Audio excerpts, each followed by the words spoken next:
If you would like to earn CPE credit for listening to the show, visit earmarkcpe.com/FPA.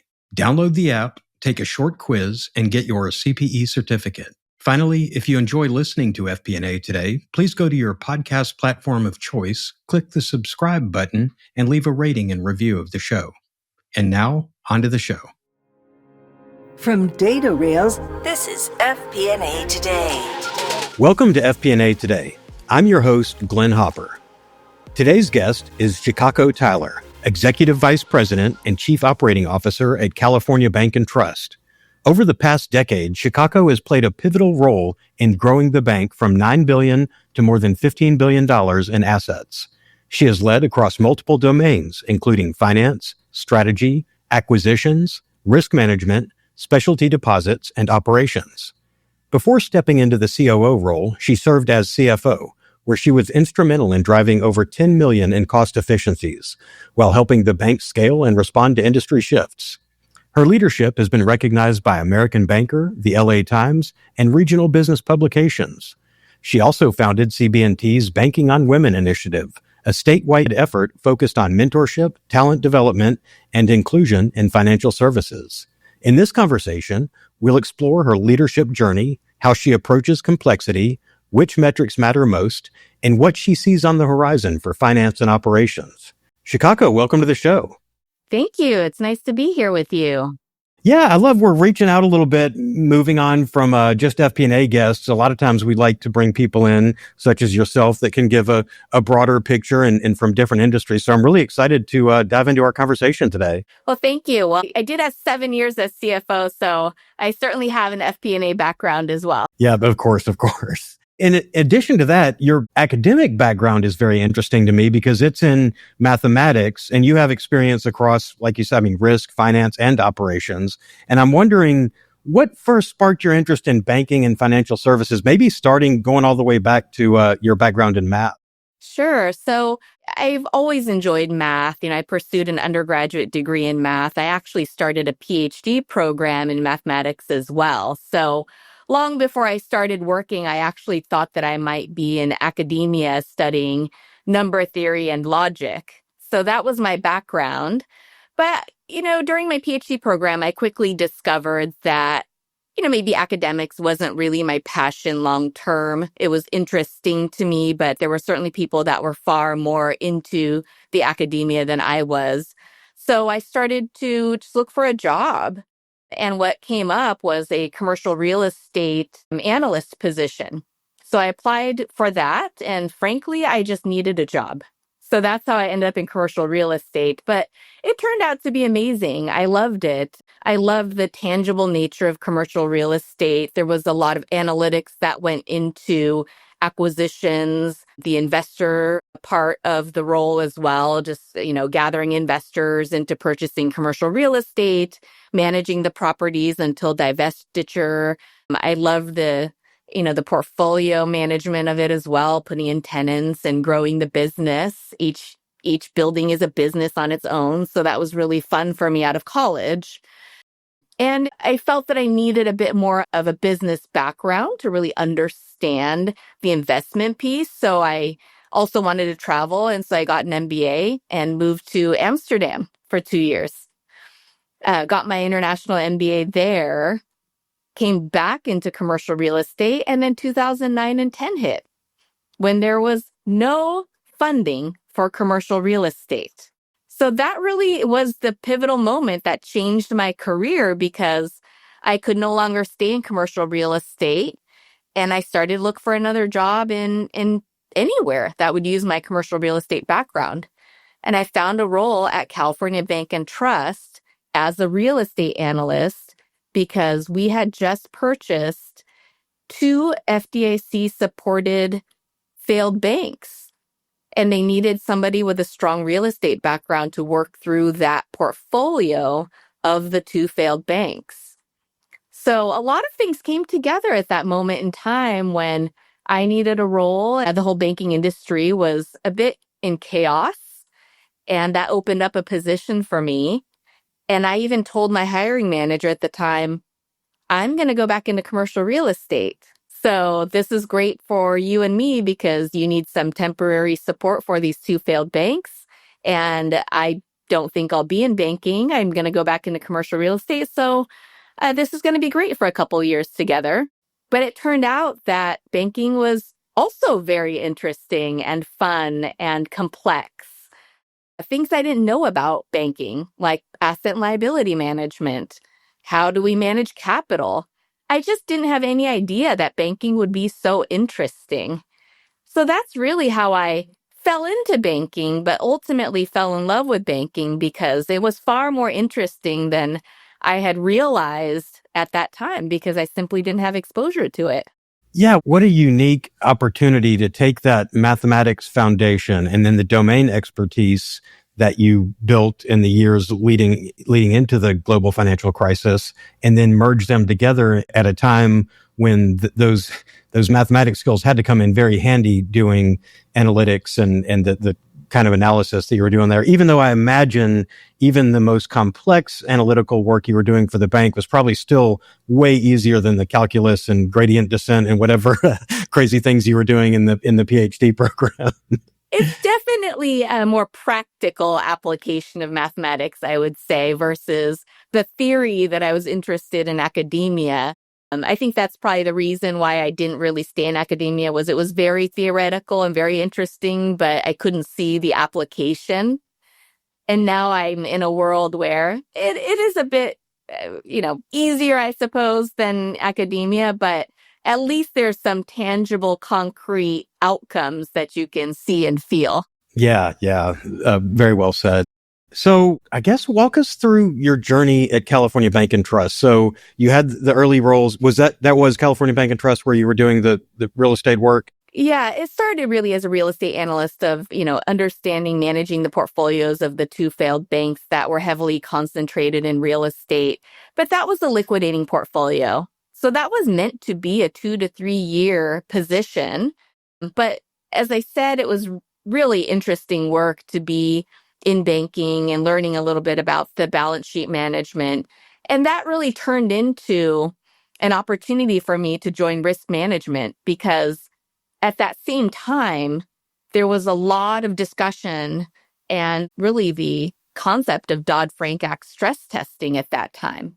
So all banks needed to perform stress testing on their portfolios, submit their results. And that was really the genesis of all of this stress testing work that's still going on today. So that was another opportunity that was presented to me after the portfolios were kind of worked out from that acquisition. They asked if I would stay on and really develop the stress testing process for California Bank and Trust. And as an institution that had just crossed over 10 billion, we had to do our own stress testing.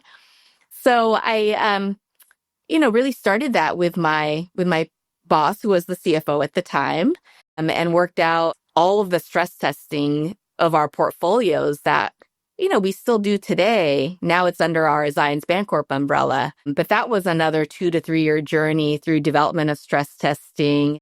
Also very interesting work because it was new and exciting at the time. And then the development of the risk appetite framework, which all the banks have to do it now.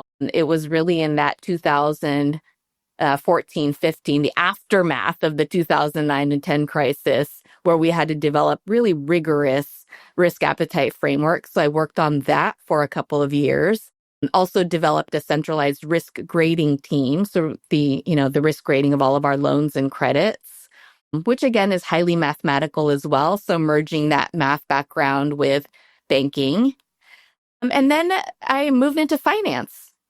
So quite a related but different role. FP&A is not the same as kind of portfolio analysis and stress testing, but the CFO at the time recognized my analytical skills and background and thought that finance would be an interesting role for me. So now I get to do, balance sheet management, capital management, and it was new and again, exciting. So that's how I ended up in finance and ultimately CFO for the last 7 years until my more recent journey into operations, which has put me in a chief operating officer role.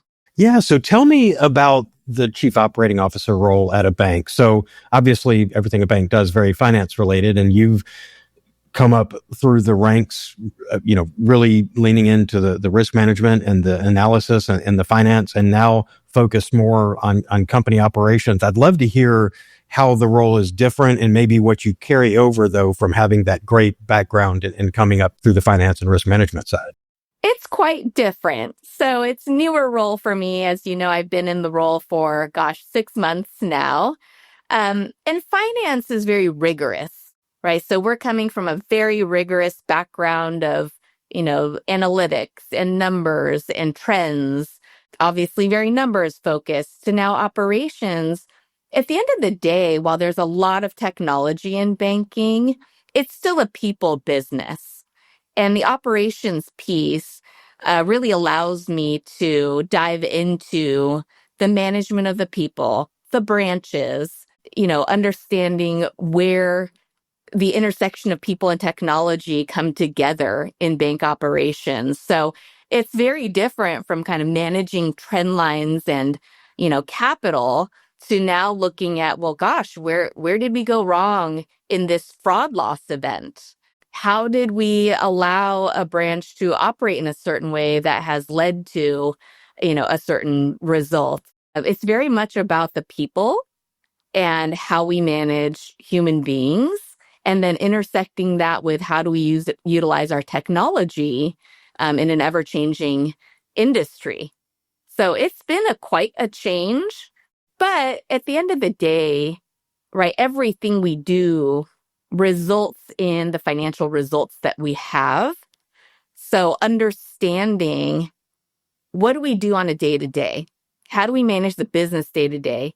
And then how does that transpire into the numbers? It's still really critical in my operations role. I feel like when I first went into finance, and I think engineers and certainly in mathematics, people can have the same mindset where it's, I wear this Aura ring that watches like when I'm stressed and when I'm not. I can be in the most complicated model or building out some complicated, AI automation workflow and think I'm stressed, but look at my reading on my ring will tell me I am completely as calm as could be, like in restorative state or whatever. And I guess, maybe flow state or whatever. But then talking to people and being in meetings, my stress goes up and engaged. And I guess that's really all just background to say that you would think that it's maybe two different personality types, the same, that would be drawn to engineering or mathematics or finance, and then going into operations and really being on that people side. Did you find that the shift was difficult to move from being able to be, I know as CFO, you're not deep in the spreadsheets like you were when you were a junior analyst, but it's still, it's a very different nature to the role. Was that shift hard to go into, to kind of get out of the spreadsheets and out of the deep dive analysis and into the more the people heavy operation side of things? Well, it certainly challenges different skill sets, I would say. So you're absolutely right. I'm very similar. I loved building models, being knee deep into a model and tweaking it and the creation of it. And I would say that would be in a flow state for me. It's a little bit independent. I am highly introverted. So I love that kind of isolated work. And then as you grow in management, you're doing less of that spreadsheet work yourself. You're managing people who do that work or systems who do that work. And I would say finance people tend to be similar. All right, we're all kind of numbers people. We're all analytical people. So I'm working with people that are very similar to me. I'm in a natural state. So that's very different from today, which is, I'm working with people who are more salespeople, who are more people, I would say, rather than just analytical spreadsheet types. And it is you really do have to manage people differently because their motivations are different. What drives them? What's important to them in a role? It's all very different from a typical, finance team. So you do have to really shift how you manage people and stress some different skills. I'm out of the office far more today than ever. In my CFO role, I rarely left my office, but I'm on the road more. I'm meeting more people. I'm talking to a lot more people, both customers and employees. And they're all different in terms of what they like, what they want to see out of a role or company. And it's exciting because it does stretch my skill set. And I really enjoy always being challenged and learning something new. So that part's very exciting. It is a little bit out of my natural state because it requires me to be much more engaged with a lot of different people and meeting a lot of different people every day. As an introvert, that's a different skill, but it's exciting and I'm really enjoying it because it's out of my element. Yeah, what a great opportunity to extend everything you've done, because in the time you've been there, you helped grow the bank from 9 billion to over 15 billion in assets, and at the same time generating those major cost efficiencies. And I know now in the COO role, there's more opportunity for that. And I'm wondering, what were some of the strategic levers that helped you drive that growth and discipline, and maybe how you'll carry those over into your new COO role? Yeah, it's a good question. And, there's nothing magical about driving this kind of result. It's a lot of discipline, it's a lot of hard work. And it's really about, when you're going through school and you're looking at your grades. And, again, people in finance tend to be people that were strong academically, right? We're very numbers focused and results focused people. So you look at your grades and you go, okay, there's a scale of A, B, C, D, and F. The question for me becomes, when you look at a scale like that and you were someone that was always aiming to be an A, right? I want an A in every class and I want an A plus, in fact, and I'm going to drive more and more and more to get the best result possible.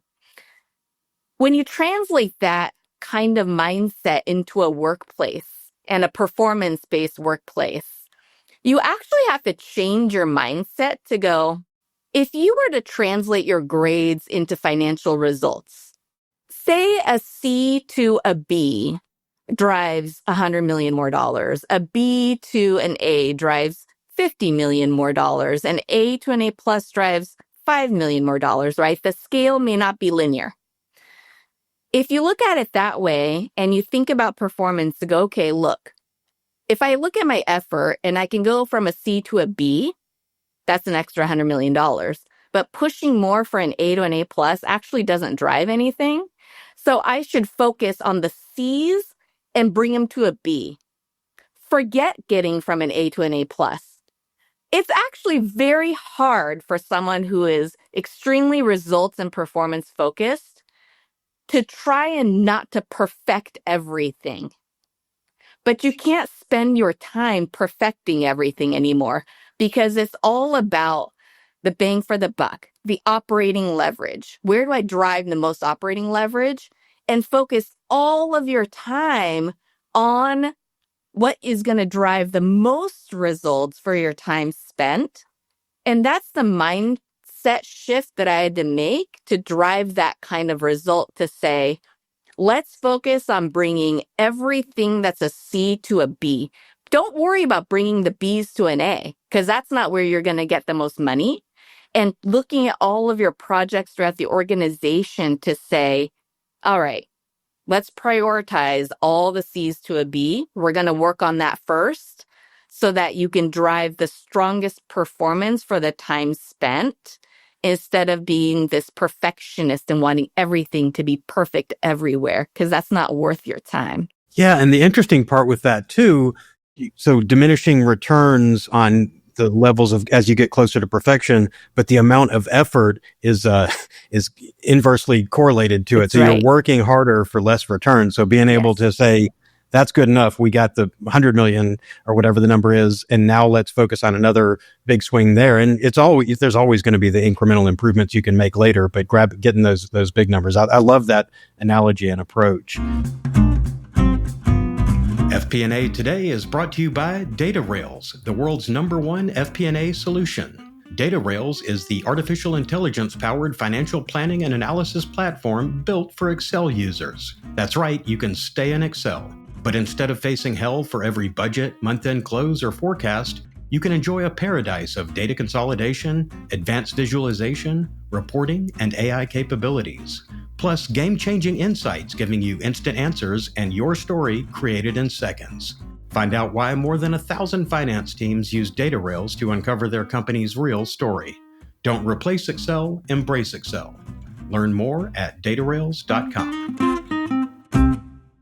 Coming in as COO now, your background going across real estate, risk, specialty deposits, treasury sales, you've had insights and experience in all of that. So taking all those unique experiences, how do you now think about aligning such diverse functions under a single cohesive strategy? Or is it not that simple? Do you still have to treat them differently in your role now?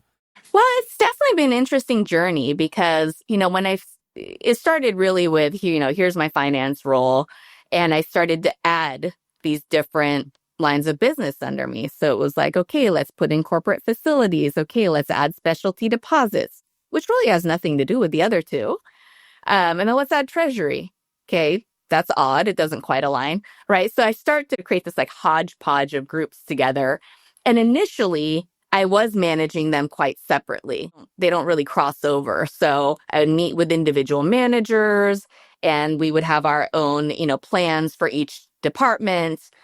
But, when I took on the COO role and it really became a much larger group of what appeared to be hodgepodge departments, it dawned on me that, at the end of the day, we're executing on a corporate strategy.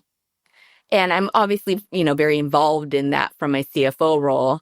And I need all of my teams to understand where we're going, what we're trying to achieve at a strategic level. So even though maybe day to day, my facilities department has nothing to do with my treasury sales, we are all trying to achieve higher performance, stronger operating leverage. So where does that fit in? And it's important because when I'm hiring a group of people, my facilities department needs to navigate the maze of where are these people going to sit? How do we drive the strongest kind of expense ratio for the revenues? Where are these people going to go? It actually matters to have a cohesive strategy, even amongst what appears to be disparate groups. We are trying to drive towards the same goals. So that baseline understanding for all of my managers to know what's important today, what's important medium term, and what's important long term is actually critical in making sure that we're all collectively making decisions to lead in that same direction. As you talk about all that, I know with your reference to grades earlier, I'm sure on FP&A Today, we're huge fans of metrics and KPIs. So I'm sure that you have developed quite a few metrics that you're measuring across the groups and organizations. I'm wondering what metrics are the most critical now that you're in this COO role, and how do you use those to keep the business focused and aligned on the company strategy? Yeah, so it's shifted over time because, as a CFO formally for the last 7 years, you're really looking at strongly financial balance sheet management numbers, it's efficiency ratios, tier one capital. But now as an operations person, I am really looking at, probably two metrics is the most important: efficiency ratios and operating leverage. Both are, revenues and expenses in the numbers. So you're really looking at how do I drive the most revenues off of a dollar of expense and the growth rate of both. So how do I drive a faster pace of revenues as compared to the pace of my expense growth? So it has become a little less risk management focused in my own numbers and far more about sheer like driving more revenues and controlling those expenses, or at least driving faster revenues as compared to my expenses, and a little bit less focused on letting others manage credit risk, others manage liquidity risk, others manage capital risk, and, really like strongly looking forward towards, just revenues and expenses. Yeah, that makes complete sense. And of course, all those metrics are great until you have one of these black swan events, and you've now in banking gone through a couple of them. And thinking about your time in banking, most recently, I guess the SVB fallout would be probably had a pretty big impact, I would imagine, on you. And then the Great Recession as well. And I'm wondering, this sort of trial by fire, going back to when you started your career, but how did these experiences shape your approach to banking, risk management, and leadership and decision making along the way? And maybe, you can't plan for these exogenous events other than whatever the fallback plan is. But how would you say that those events shaped you and your leadership style and your approach to it? Yeah, wow, talk about back-to-back events, right? So, I mean, I joined the bank in 2009 and 10. So, with very little experience in banking at that point in time. I think everybody in banking we're always looking for what's going to happen next, right? As it's a normal part of our risk management to actually create idiosyncratic events, scenarios, and we stress our portfolios through them. So we're always dreaming up what might happen next, but we're always wrong because you generally can't predict what crisis is going to happen. So it's been an interesting journey to go through these because certainly, COVID-19 happening, all of us going home and having to distribute all these PPP loans, not a risk that we had envisioned or planned for. And then right on the heels of kind of getting back to work, trying to get back to normal, all of a sudden SVB fails. Again, not a scenario we planned for, right? Of all the stress testing scenarios we come up with every year, we didn't plan for this one. And that one was really unique because it was a liquidity risk event. And in banking, we would say our biggest risk is credit risk, right? You go out and you do a bunch of loans and people don't pay you back. That would be our biggest risk. And yet the risk that actually happens is a liquidity risk event, which is a really high risk event, but not one that we had envisioned would happen in the way that it happened. And the way that it happened was also very interesting because it's a reflection of where we are as an industry, where technology and the ability to transfer funds as quickly as occurred at that moment in time was not something that, we read really predicted, that people would be able to just wire out or transfer out, billions of dollars in 24 hours and 48 hours. It's just not something that had ever happened before. So lessons learned on many fronts. We have to keep in mind the pace of technology. We have to keep in mind how people's behaviors are changing because of technology. And we really need to also consider the risk of social media, people talking to each other, reputational risk because of people talking to each other, real or fake, doesn't matter. People behave based on what they hear. And that's something that we really hadn't contemplated, but will now be a lesson learned in terms of you can't just think that because you have sound practices and strong risk management that you're safe.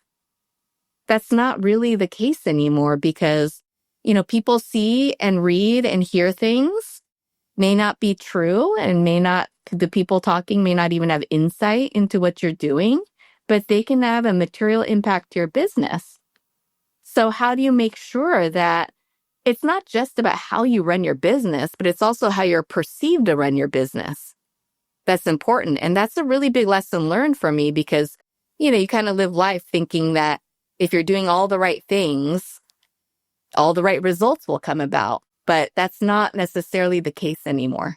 Yeah. As you're going through those, so our careers followed a similar timeline and trajectory. My first CFO role was in 2007, and it was a heavily leveraged real estate intensive business. And when in retail. And so when the global financial crisis happened, didn't know what I was doing and it was scared to death. And one thing we did though, that ended up this was dumb luck, I guess, but we had refinanced a bunch of loans and, going to pick the loans were tied to. I picked LIBOR and this was 2007 2007, 2008. And, when LIBOR collapsed, we were like LIBOR plus 180. So we had the cheapest money in the world for a long time, enough that our bank was really upset with us at that point. But it was, I can't really take any credit for that decision going LIBOR over prime, but it was a very stressful time to be trying to navigate, all these, your business was down and the uncertainty around everything. But then when you mentioned PPP loans, I helped 3 companies through getting PPP loans, and somehow I'd wiped that from my memory, just like I did most of COVID, I think. But I can, and just dealing with the bankers that I was when that was going on, I couldn't imagine what it was like being on the other side of that. Just the volume and the uncertainty around it, and all, trying to check against all the potential fraud and everything associated with that had to be as stressful as any of the other. It was incredible. I mean, nobody knew what was going on, right? We were all trying to do our best to, follow the news and, stay home. And we're all doing our best to do these things. And at the same time, banks played a critical role in getting money out to businesses so that we could sustain life, sustain our businesses, make sure people got paychecks. So, we played a really critical role. And what was really neat about it is how quickly we stood up a system to get money out. And all of us, every single person at the organization was working around the clock. It was 2:00 in the morning. I'm inputting loan applications. My CEO's inputting loan applications. I mean, it was all hands on deck to get money out to the public. And it was really neat to see how a crisis could bring people together, where, it didn't matter what role you had at the bank, you were going to help get money out to people. And I think it's just amazing to see that people want to help people. And in a crisis, we all want to come together. And it's something that I hope that we can all think about as we move forward in the future, is that we're pretty darn good in a crisis. And, it may not always feel like a crisis, and it's, potentially too exhausting to always be in crisis mode.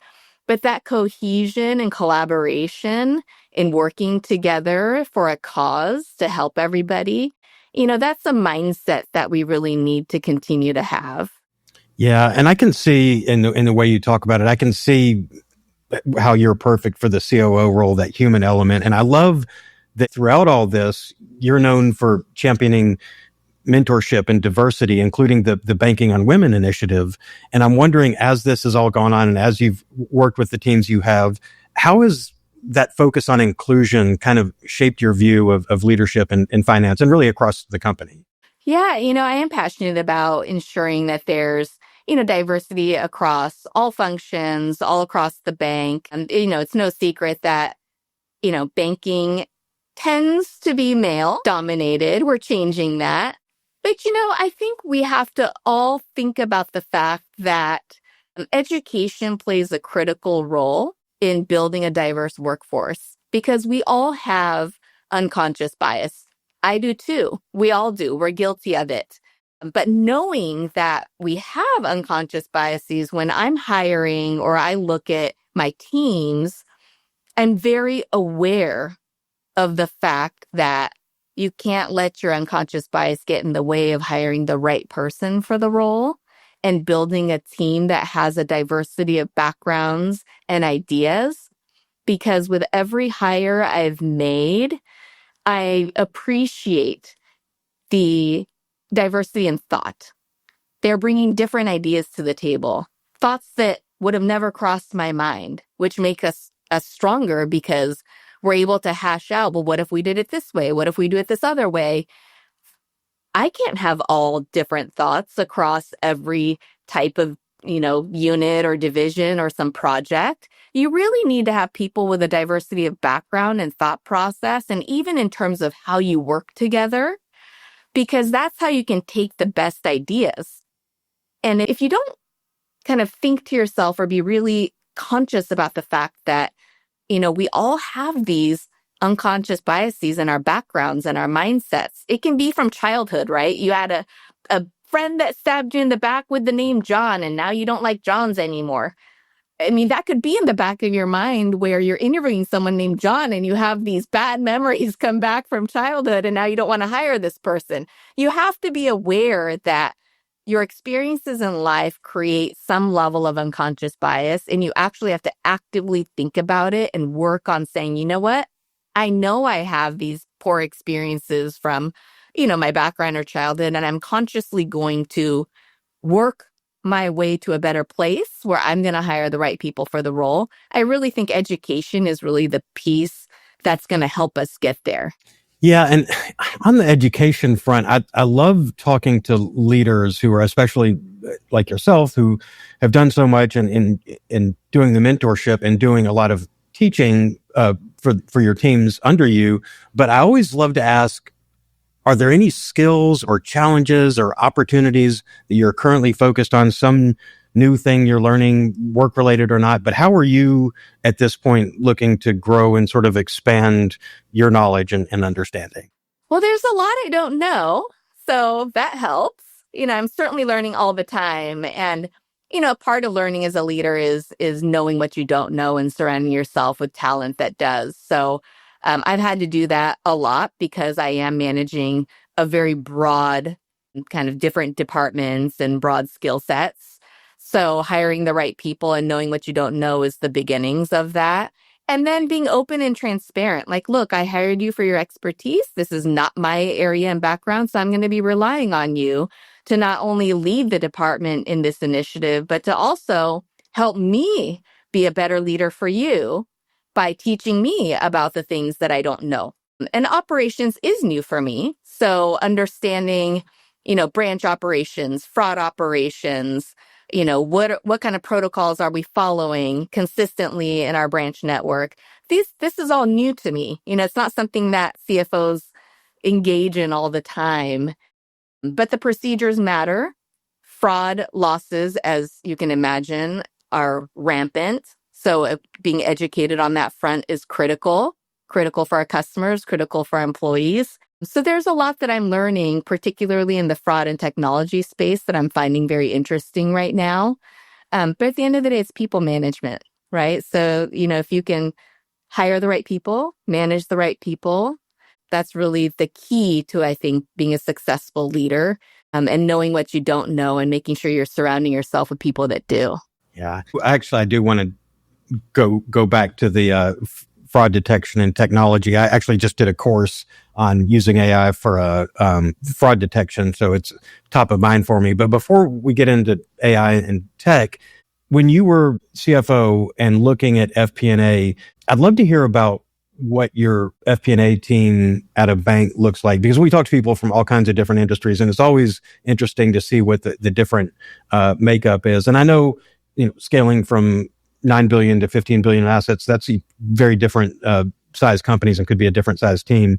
But how did you look at FP&A and the team as you moved up through finance and when you were in your CFO role? And what were you looking for in your team, and how was it structured? Yeah. So kind of when you think about pure FP&A, a lot of it at its core is really, creation of budgets and plans and making sure that every division is managing towards their, P&L that you've constructed for them or, with them.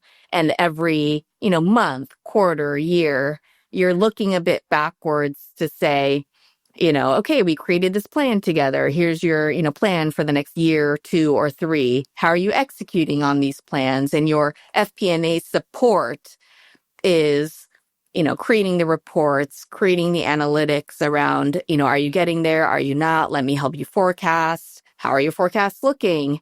So it's a combination of kind of looking backwards and looking forwards. And a lot of, back 10 years ago, we had a lot of people doing the inputs of budgets and running the report and then tracking towards it. But more and more, as we get bigger and as technology advances, we're not having to do as much of that manual. Like we used to do budgets in Excel files. Can you imagine that? So times have changed, right? We're actually in, systems that are producing budgets, and those systems, in fact, can now create forecasts for you based on trends. So you're not eyeballing anymore. You're not just creating Excel formulas to look backwards and create your own Excel formulas. It's very systems driven now, which is helpful. So I think you actually need less people because you're doing less manual work over time. But I think the fundamentals of creating strategic plans is still very strong, no matter what size of company or even size of FP&A team you have. So with the advancement of systems and technology to help you, while my body counts are less, the fundamentals of strategic planning and the creation of shareholder value and profitability is still really important. And we actually spend more of our time today doing less, I would say, budget inputs. That's not so critical because, systems can do that for you now. But we're far more involved in educating our field on what is profitability? How do you build profitability? Why does that matter? So our focus has shifted away from the manual work of FP&A to kind of broadening everyone else's understanding and skill sets in FP&A. And I think that has more impact over time. And in the large institution, as you get bigger, it becomes more important that everybody understands how you build shareholder value. And so you can spend your FP&A resources to do more education and, meetings with managers on how they're performing over, just analysts kind of doing the inputs and running of reports. Yeah, isn't it interesting? And when I first started in FPA, in the Stone Ages, but it was storytelling wasn't even something that we talked about. But now in FP&A, you talk about that being a big part of it. But when you're not having to go back and manually build out some kind of Holt Winners time series analysis for your in a big 20 meg Excel spreadsheet or whatever, where the systems are doing it for you, the value to the business comes from not your Excel skills, but in what you're able to, your analysis of it and how you're able to convey it. So I completely get that. It's just funny that it never occurred to me early in my finance career what a big part that the storytelling and the explaining to, whether it's whether it's another department or senior management or another manager across the company, that's a really big part of where FP&A can add value.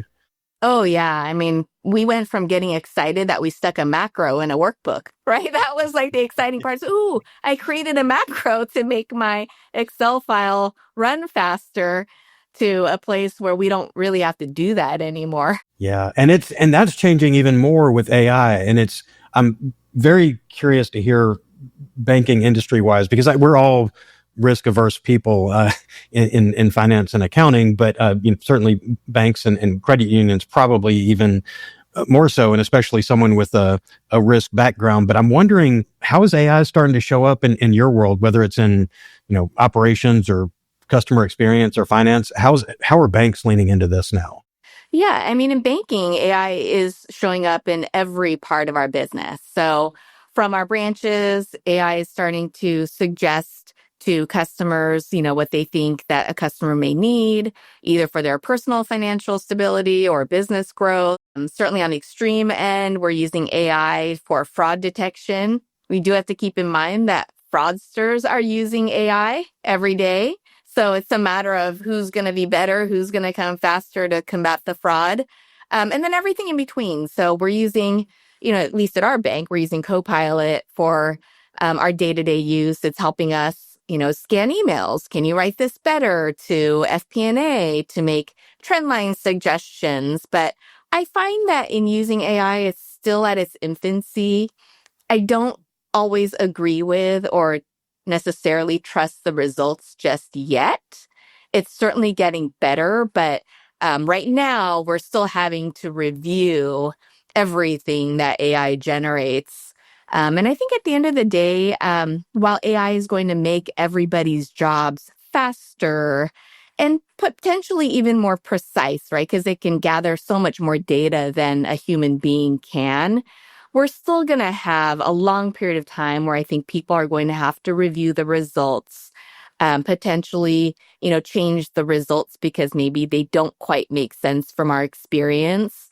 And people still want to work with people and hold people accountable. So AI is everywhere, but it's not everything just yet. Yeah. And I'm a huge AI fan, but I like to think of it as I can't imagine a full position. There's all kinds of automations and always have been. So there are some positions that'll be, data entry kind of positions, but I like to think of generative AI like an exoskeleton that you can use it. And if used correctly, it will kind of enhance your powers and it gives you super strength. However, it's like you mentioned, it's still early and it's in its nascent stages. So it's like an exoskeleton that malfunctions every now and then.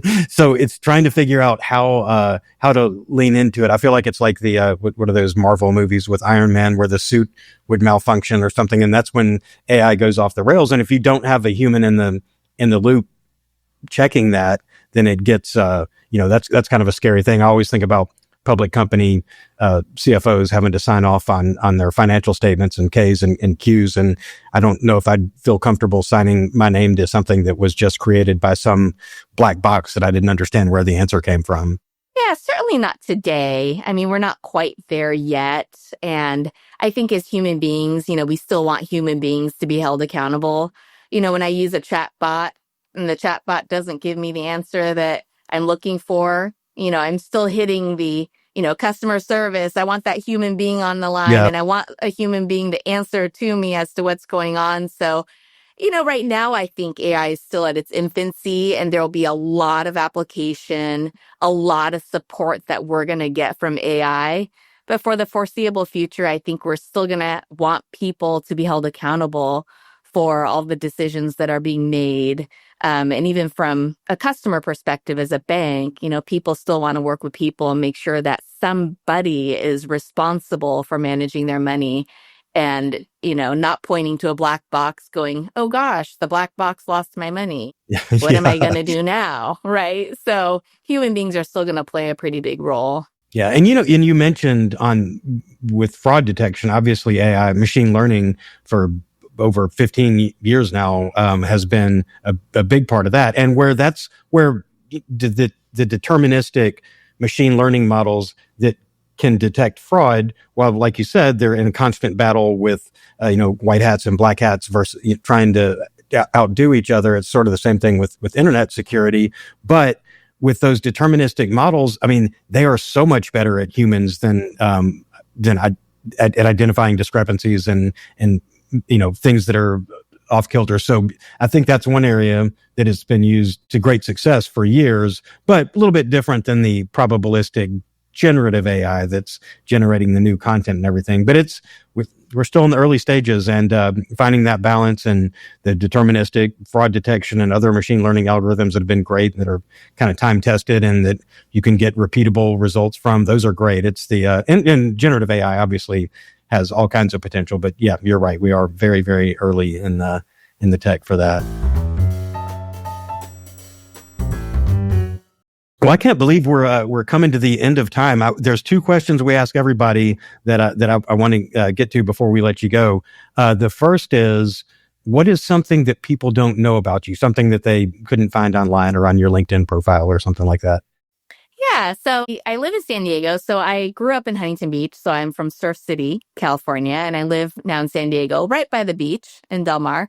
But I'm actually a mountain person. So you're going to find me probably most winters on the ski slopes or hiking in the mountains. I've decided after a few years of learning skiing, which I learned in my 40s, so not very long, but it's a real passion of mine, where this is something that I'm going to be doing every winter, every chance I get. I'm going to be in the mountain skiing. So, it's a new passion, a new hobby, but that's something that you may or may not find about me online.